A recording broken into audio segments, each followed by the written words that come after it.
Alright, welcome to week 5. Our Robot and Programming Challenge starts this week. We'll be exploring programming tools and concepts. This portion of our project helps us get familiar with the programming of the LEGO RCX microcontroller. We'll be using this controller for our long-term project of exploring the fish tank and temperature and salinity model. The LEGO RCX shown here is a programmable microcontroller in the upper left hand of this larger image. The other devices are an Arduino and Serabot microcontrollers that are often used by hobbyists and students. Here at WSU you'll probably see students working with these two microcontrollers. They're computer-based devices that accept inputs from various equipment and can provide output signals to control other equipment. The programming developed by the user allows for decision making based on these external inputs or internal calculations and provides output for controls. Programming these devices is not limited to electrical and computer science disciplines. Other example applications might include manufacturing and assembly lines, chemical manufacturing processes, water treatment systems, and of course they're incorporated into everyday items. We'll learn more about the LEGO RCX programming this week and details about inputs and outputs in more detail later. This is an example of a 6-axis robotic arm designed to support aircraft assembly. These 6-axis machines typically have a high degree of variation. The base slides back and forth, this joint spins, another joint spins, finally another joint spins, the head rotates, and this arm moves. So 6 degrees of freedom in this provides for what is normally a lot of variation in the ability to control it. They're usually not that accurate. This example shown here, I'm going to start the video. This example shown here is demonstrating the ability of the control system and all the sensors that provide the input to hold the end of the arm, which would be doing work on the assembly line, in a fixed position while the base is still moving. It really is kind of an incredible feat. It will stay accurate to within 1/4 of a millimeter out here on the tip where the working arm is, while the base is moving. So this end effector on the top is staying stationary while the bottom is moving. So that means the microcontroller must adjust each of these joints while the base is told to move back and forth. Now this is really just a demonstration product, but it's not a simple task. Handling this task allows the machinist this piece of equipment to be used very widely. Imagine that this part is established on each side of a assembly line working with another 6-axis machine just like it. Oops, pause that, switch to our next slide. There we go. Alright, so for our programming this week, we'll be using these small microcontrollers and 2 motors that drive the wheels shown here on each side of the robot, and then 1 light sensor, this blue sensor right on the front here.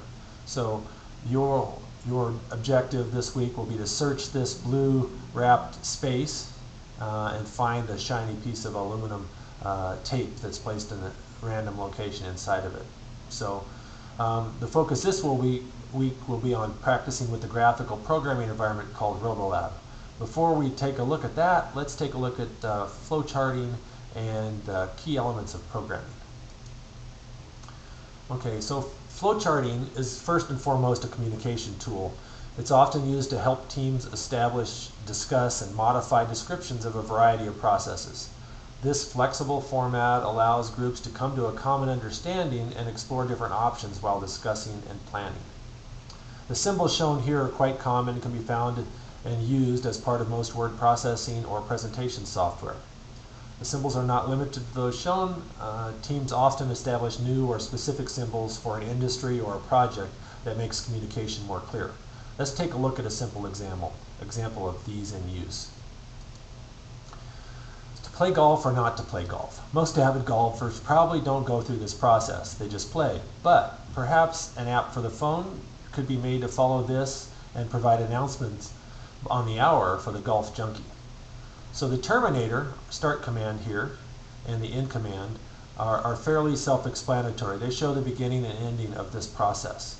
So as you're preparing to program this for an application for the phone, you might draw this out. The process, the rectangular ones, first used in 3 places here, but first used to determine to go out and check the weather channel. And users also added a comment section here, and again, there's some flexibility in using flowcharts. They want to make sure that you know which channel to check for the weather channel, in this case channel 61. The decision diamond, the yellow shown here, is a universal symbol, and it takes the output from the previous process, compares it to the question shown in the box. And so in this case, did it rain, or is rain predicted? And for most cases, the desired outcome would flow down.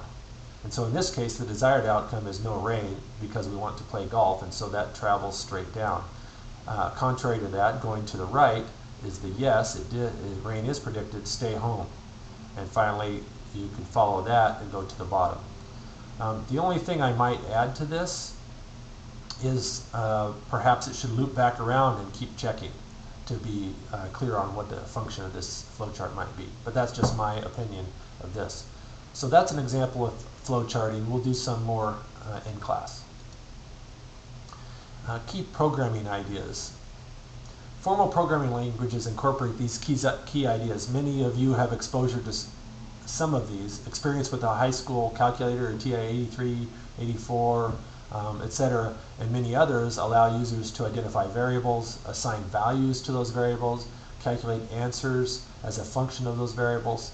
And some include the options to program the devices to respond to changes by checking values against conditional statements. Our work with beams and spreadsheets provided exposure to programming when students created formulas in cells that were dependent on other cells. Let's take a quick look at that. When we prepared the spreadsheet that would predict our failure of our beams, we used an Excel formula with an if statement. All right, these if statements are conditional statements. If B13 happened to be a 0, then it should do one thing. If not, it should put a 0 in there, which is what it happens to be doing here in this model. Secondarily, the average, sum, and then the regular formula that we entered in the lower section here are all samples of calculations being done using some typical programming features. This is a Python programming sample. Python is often used in introductory programming courses, and it's used here at WSU. This example demonstrates a few things. First, the use of a pound symbol. A pound symbol in front of a comment, in front of text, provides these as comments. So the convert.py happens to be the name of the program. What the program does is shown here, and then who wrote this program. And so these are not included as part of the program. The program starts with the next piece with the define command. The define command shows main as the title of the program, and then that is immediately followed by process and variable assignments. And so the Celsius equals command here provides a value to the variable Celsius, but that value is provided from an input, usually a keyboard. Next, the Fahrenheit equals command completes a calculation based on the previous variable. Here Celsius is shown, and this is of course a typical conversion from Celsius to Fahrenheit. Finally, the print command will print the text included in the parentheses, add the resultant variable, the Fahrenheit value, and then close that with following that by the text of degrees. And so the final print would say temperature is so-and-so degrees Fahrenheit. Finally, the main with the opened and closed parentheses establishes the end of the program. So this is a good example. We'll do something similar to this. We won't write programs in Python, but I thought it would be good for you to see this. So here's an example of a flowchart. You should pause this video and consider what path this robot's going to travel. We'll talk about this in class. The robot has shown here has a wheel, a motor to drive each wheel, and and they can be controlled forward and backward. And so in class we'll discuss what path this particular flowchart should cause this motor, this robot to travel. With any programming tools, it's easy to consider that that the device you are programming will always do what it's programmed to do. So the key here is to make sure that you are programming to do what you want. This is easier said than done. Often we consider how the system interprets our commands because we are distracted by what we know we want it to do. So key idea is to think about when you're troubleshooting, talk your way through the program that's shown on the screen rather than considering what you want it to do. That's usually how you find your errors, is ignore what you want it to do and think about what your program is telling it to do. Watch the other videos that demonstrate the use of RoboLab and come prepared to start doing some programming. With that, we'll be ready for this week.